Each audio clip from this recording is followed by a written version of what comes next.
831 участок бүгін ертеңгі сағат 8-де қолдан сойлауларны башлап жіберді.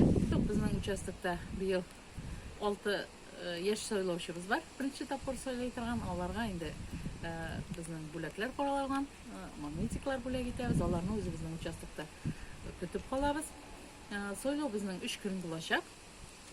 Президентқа өзі біздің тоғышны береміз бетенді, һәм шулай ук жерлі органларға да өзі біздің тоғышны береміз. Біздің 57-ші листеден бір депутат қоралған, шоңа өздерінің тоғышларын беріп кетселер. Күтіп қалабыз өзі біздің участокта.